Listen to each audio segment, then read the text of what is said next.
Femi Falana, senior advocate of Nigeria, top lawyer, and foremost human rights activist, has been a constant in the civil society movement in Nigeria for a very long time, relentlessly fighting to check the excesses of military dictatorships and their civilian counterparts alike.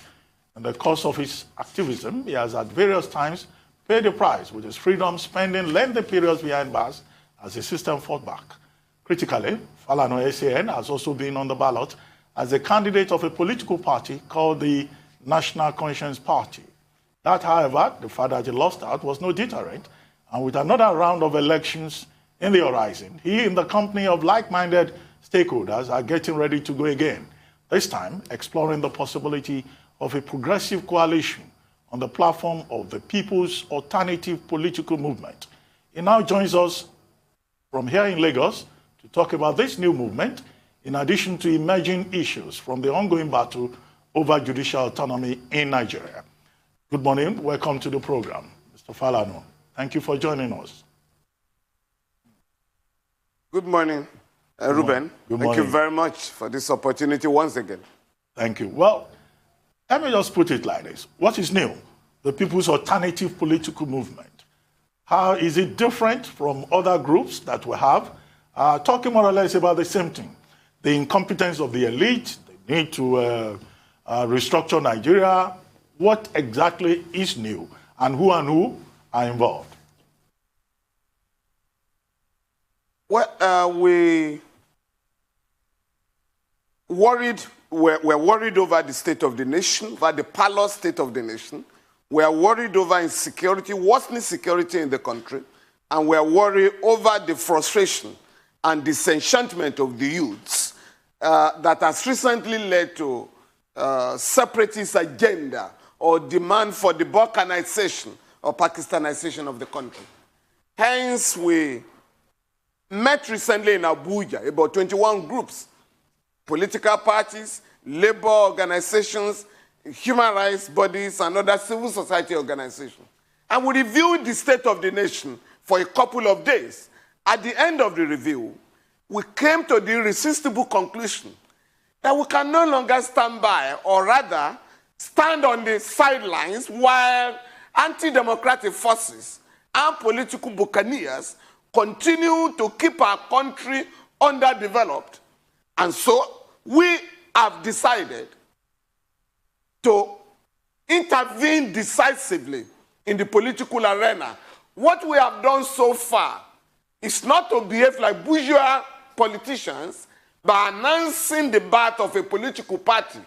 What we have done is to form a political movement called People's Alternative Political Movement, and we agreed that for 3 months we are going to embark on major consultation with other progressive forces in the country, genuine progressive forces in the country, with a view to forming a political party whose ideology, you must have a political party with an ideology, whose ideology will be for the total reconstruction of the state of Nigeria. And we are going to place emphasis on Chapter 2 of the Constitution, which guarantees the socio-economic crisis of the Nigerian people, because we believe that without economic empowerment, you cannot be talking of civil and political rights. So this is what we are going to do. We are bringing back the politics of ideology, the politics of programs and manifestos, and a commitment of the political party or political parties to address the problems confronting us as a people, so that this country, which is the largest concentration of black people on earth, can take its rightful place in the Committee of Nations. And this is the difference between us and those political parties that are vehicles, special vehicles for accessing power. Power without responsibility. That is going to end in our country. Well, we certainly hope so, sir. Now, this intervention that you have described obviously will culminate in running for office in 2023, one imagines. But what do you say to the common criticism of the Nigerian followership? Because we all know the criticisms of the leadership, but it's posited quite regularly that the followership is also too easily seduced by quick wins, such as a bit of cash on election day, and don't actually hold out for the best for themselves. How do you plan to surmount that? What has happened in our country is that the ruling class, a very reactionary, backward, short-sighted ruling class, has deliberately pauperized our people, has deliberately dehumanized our people in a way that people fall, people are banned, people are compelled to take 1,000 naira or even 500 naira, to sell their votes. But we are going to stop that in the sense that there are laws, by virtue of, the Electoral Act. We are going to stop that and ensure that we make the law to work. Anybody, any group of people that bribes voters, we are going to mobilize young people in the country to ensure that we stop that practice. And we're going to appeal to our people. If they bring the money, it is your money. Take it, but invest in the future of your children. And that is going to be the difference. We have had this problem before. Up to the Second Republic, I could recall when we were much younger, the campaign then was that take their money, it's your money, but vote for free education for your children, free medical services for your children, and other, benefits that you could derive from government. But when you collect 1,000 naira for the next 4 years, you are not going to see the politicians. So we are going to bring out the contradictions in the system to our people. And when you mobilize them, Nigerians are the easiest people to govern, to the best of my knowledge. You think so? You think so? Yes, yes. You think so? That. And why do you know, sir, that Nigerians are the easiest people to govern? Ruben, you saw last year. Now, yes, I know that. Even robbers, can come around and Nigerians will say, let's give them a chance. Criminals get to the state, let's give them a chance, until you now expose your, criminality. That is when it dawns on Nigerians, which sometimes may be too late. We're in trouble again. But the point I'm making is that we have Nigerians who reject oppression from time to time. Strikes, including paralytic strikes that paralyze the economy, are organized by Nigerians. And you saw what happened last year with young people all over the country deciding to take one item. We are going to end police brutality. And there are protests that surprise everybody around the world. So Nigerians could be organized. So we are drawing lessons from such recent experiences to decide for the future of Nigeria. Currently, judicial workers are on strike to fight for judicial autonomy in the country. And it's total. It's all over the country. Lawyers are now compelled to join them to fight for judicial autonomy for our country. And if people can decide to take their political destiny in their hands, we are confident that Nigerians are prepared for a radical transformation of this country from a land of poverty to a land of prosperity. Well, but Tundun raised a point about the monetization of the electoral process. And you are talking about the integrity of the electoral process, empowering the people. But when these voters, when they are given money, the people who give them money, the politicians, they monitor and make sure that they vote the way they want. So how do you deal with that? Because that's beyond the Electoral Act. It's just realpolitik. What happens on election day? No. It's with profound respect. It cannot be beyond the Electoral Act. The Electoral Act provides that nobody shall be given money. Nobody shall be induced for election. And we're going to mobilize the INEC and the law enforcement agencies to do their work under the law. And once Nigerians know that they are likely to be dealt with.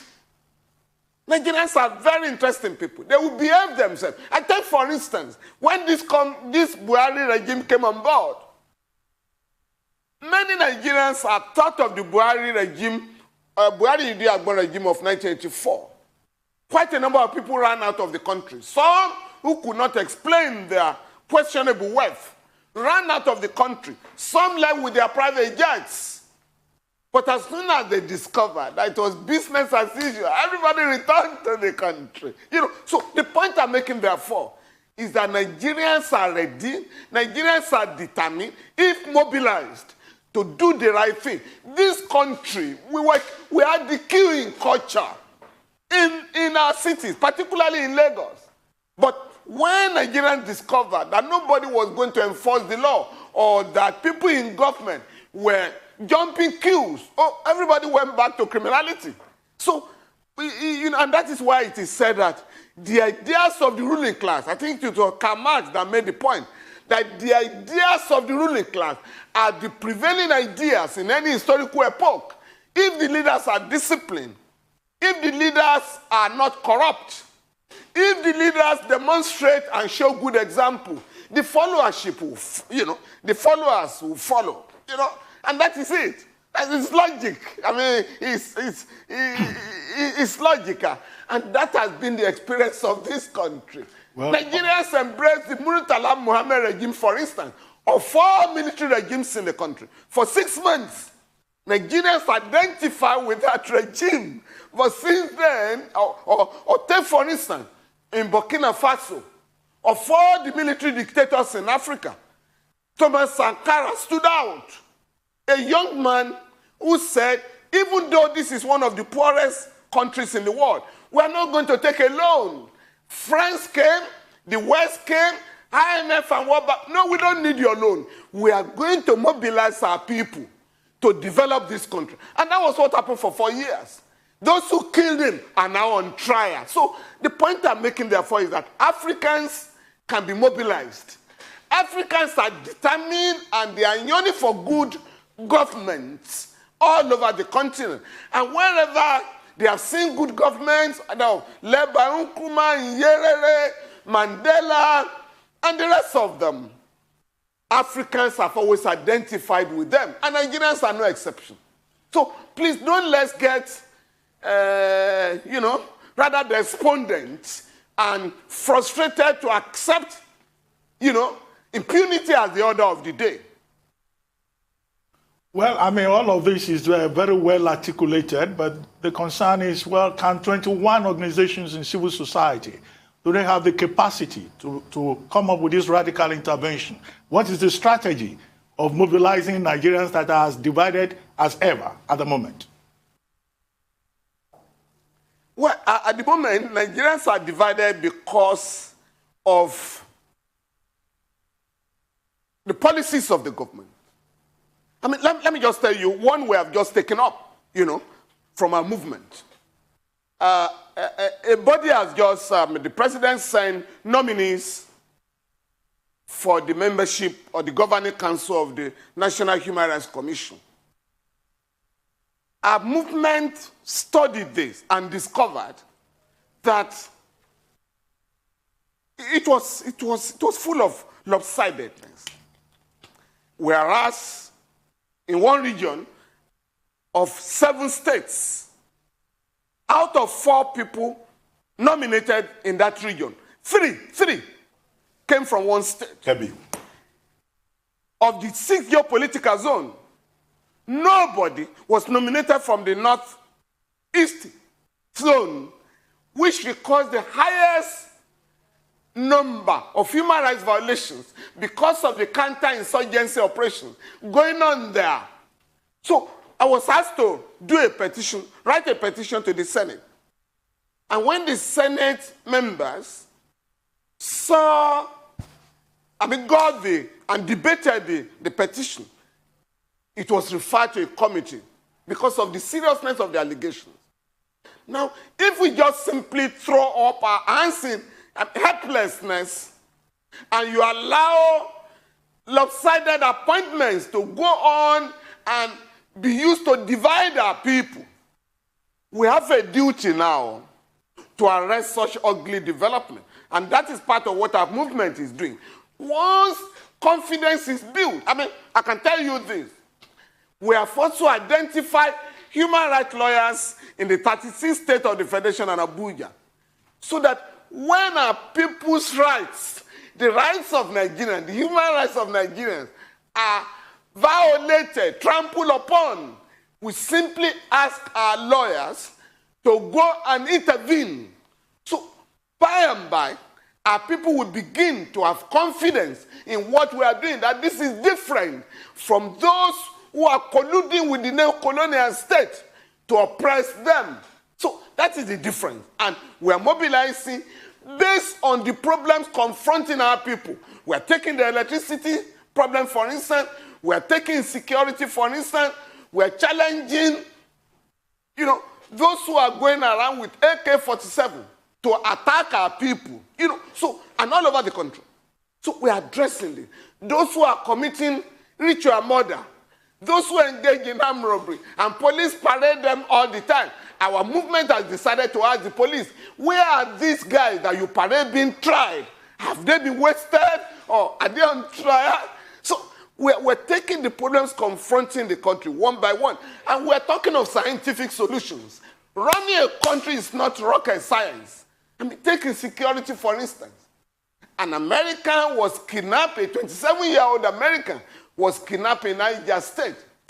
The American government simply deployed drones and they located where he was being detained. Troops were sent from America. And to the colossal embarrassment of our country, the troops descended on that state, freed, rescued the young man, killed 2 of the abductors, and took the man to America. It hasn't occurred to our government. It hasn't occurred to our government that operation was anchored on the deployment of technology. So for us as a movement, we are looking at these areas of development and see how we can use technology to address the security of the country. That's it. You must have CCTV cameras installed in our cities. I recall that, and we are going to investigate this, $470 million. A contract of $470 million was awarded by the Jonathan administration to fix CCTV cameras in Abuja and Lagos to start with. The money disappeared. We can't find the CCTV cameras. So we are going to ensure that we acquire CCTV cameras. You were just talking about pension now. There is a Pension Reforms Act of 2014. It's again a question of ensuring that the law is enforced to the letter. What happens in our country is not just about the question of corruption. It's the question of impunity. You have the Police Trust Fund Act that has now decreed that money will be deducted from the Federation account and from other sources, put in an account to take care of the training, acquisition of equipment for the police, building of their barracks. But nothing has changed since 2019. So these are the laws we are going to enforce. Anti-Torture Act. Any police officer, any law enforcement officer that tortures any Nigerian will be brought to trial under the Anti-Torture Act of 2017. The penalty is 25 years imprisonment. Now, how many people are aware? The government has not read out the Riot Act because the government does not believe in these laws. The government was compelled to enact these laws. But what our movement intends to do is to ensure that these laws are enforced so that the rights of our people can be respected wherever they are located. Once our people can see, even from what our movement is doing already, that these people are different from those who go to rallies to dance. No, these guys are talking about addressing the problems of the country. So this is how we are mobilizing people for now.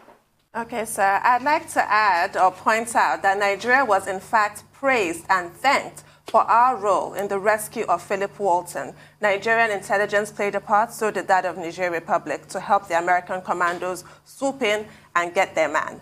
But I wanted to now ask you, what is the practical impact of the Judicial strike on your practice and the general legal practice? Because we've all watched as Nigerians, just appalled, since April 6th, the downing of tools by our judicial workers. And what are your thoughts on the sort of merits of their points? Because what is most striking to me is that every military dictatorship starts with a suspension of the Constitution. So it's amazing to me that our governors don't understand what an affront it is to treat the Consolidated Revenue Fund like it's theirs to dispense as they please. Well, our dilemma currently, our dilemma is that we have people who are running a democratic government who do not believe in democracy. And that is the bottom line. I mean, whereas Sections 81 and 123 of the Constitution provide that money belonging to the judiciary shall be deducted from the Consolidated Revenue Fund, either of the federal government or that of the state, and remitted to the judiciary. We've been fighting this battle since 1999.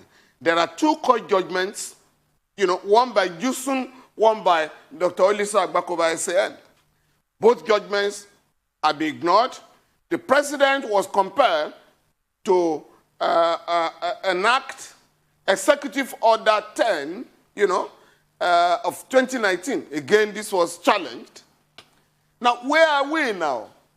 Again, if you follow the law, the Constitution this time around, the strike will have been unnecessary. And that is why lawyers are joining and supporting the strike so that we can have the money appropriated for the judiciary released to our judges in a way that you do not have governors presenting gifts of cars and houses to judges. In fact, went to the ridiculous extent of a chief judge thanking a governor recently after collecting cars on behalf of his colleagues. And he did say that, Mr. Governor, you have wiped the tears from our eyes. Now, what do you expect of such a judge if you have a case against the state government? So this is what this struggle is about. How can we get our judges to operate in an atmosphere of impartiality and independence in the interest of all of us? Again, you have just had the case of George Floyd in America, decided in less than a month by the jury. So many lawyers are asking, how can we ensure that we also have a system to fast-track the justice, trial of cases, prosecution of offenders? And I have reminded them, this country used to have the jury system. The ruling class abolished the jury system in 1975. We had the assizes, whereby during vacation, judges would go around to address and attend to criminal cases. But today, it's only the poor that are tried in the magistrate courts and the area courts whose cases are determined, expeditiously. The ruling class, the elite that patronize the high courts are comfortable with inordinate delay so that those who have looted the treasury, those who have committed the heinous offenses will not be tried. So our movement is looking at this. And our movement is going to stop this inordinate delay in our cause. For instance, we are questioning the discriminatory practice whereby cases, political cases, involving politicians are determined within 6 months, as prescribed by the Constitution. Appeals arising therefrom are determined within 60 days. We are now saying, why should this policy not be applicable to other cases? So that is the position of our movement. So we are going to let Nigerians know that there is that a new Nigeria is possible. Another Nigeria is possible. And this is our ideology. I mean, very impressive statements you've made today. But real quickly, I'm a firm believer in the social contract with the people. I think it was Jean-Jacques Rousseau that talked a lot about the social contract. Are you ready? Is your movement ready to sign something like a social contract with Nigerians that if we renege, this is what you should do to us? Because if I'm to play this same tape you're playing now, in 2014, 2015, I'm sure the APC even spoke better rhetoric than this. But many years down the line, a lot of Nigerians are complaining about their government now. And I see the missing link. And if you even dial back, I'm sure other leaders that are vying for position had this same narrative. You know, we're going to fix everything. But the question is, there's no social contract that compels whoever comes to talk to the people and say, we'll do this for you, to the people that when they renege, this is what we should do. In fact, we start to hear the narrative of, if a child fails a class, you tell them to repeat.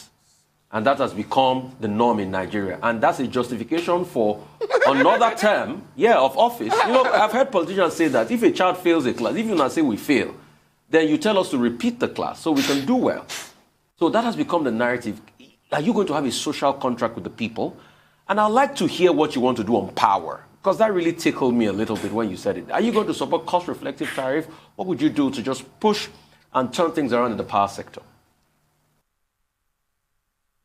I'm going to appeal to you not to insult some of us by comparing our movement with the APC. I mean, I'm collaborating with those who have risked their lives, those who have endangered their liberty in fighting for this country, those who withstood and those who fought against military dictators, those of us who are alive. Many of our colleagues got killed in the process of fighting for this country. So that is the difference. We have been tried and tested in the struggle for the liberation of our country. That is the difference between us and those agents of power for the sake of power. Now, we really do not need to sign a document.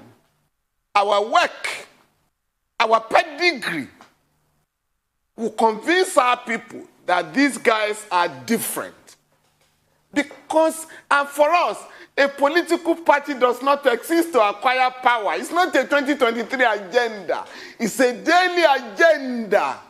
After this program, I am going to attend to people whose cases have either been frustrated. I mean, currently there is a move to use the Judicial branch of Lagos State, right, to sabotage the national strike.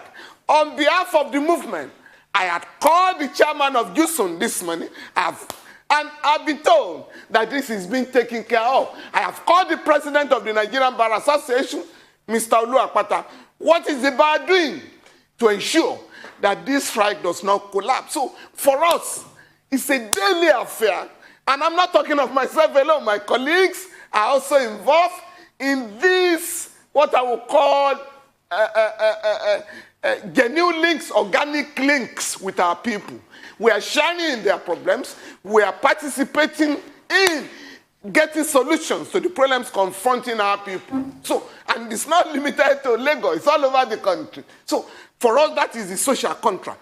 But to be very serious with you, no political party in Nigeria today is talking of an ideology. We are going to embark on the enforcement of Chapter 2 of the Constitution, which the ruling class inserted. There is a clause inserted in the Constitution that Chapter 2 shall not be justiciable.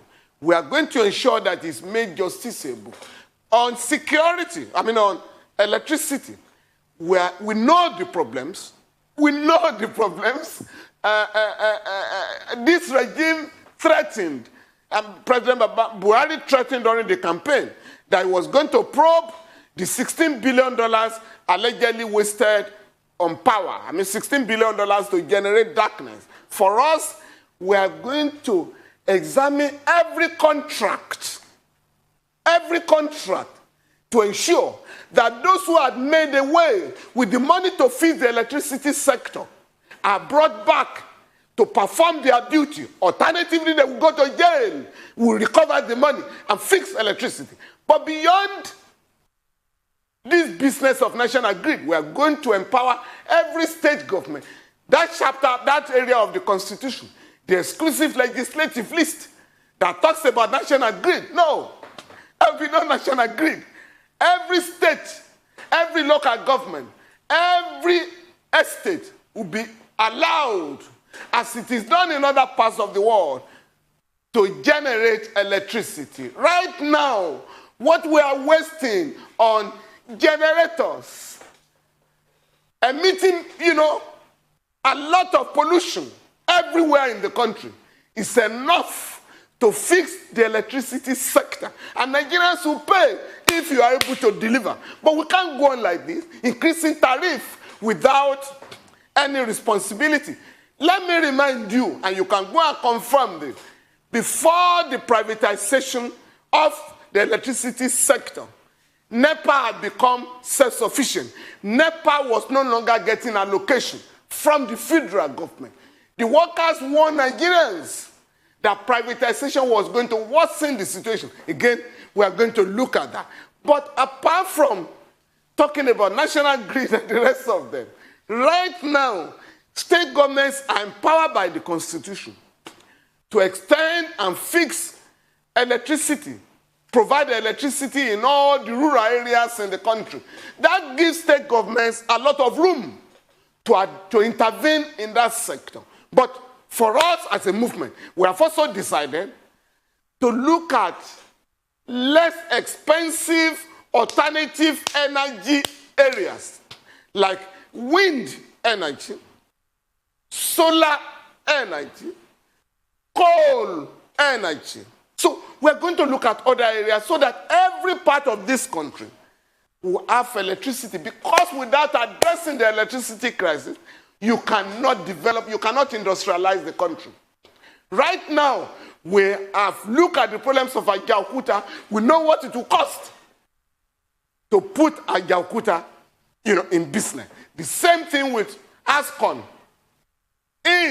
abandoned in Akwa Ibom State, Alaja Industry, and the rest of them. For us, this is a wonderful country. Mr. Falano. In terms of human and natural resources. We are going to expand these resources. Mr. Falano. For this country. Sorry to interrupt you. We have just about 2 minutes to go, but there's something I want you to clarify for us. Yep. The statement you issued on the strike by the Judicial Staff Union of Nigeria, yes, you commended Juson, but after stating the rule with regard to credit standing to the judiciary going directly to the heads of courts, you then talked about judges being insulated. Is it that you do not trust the judges?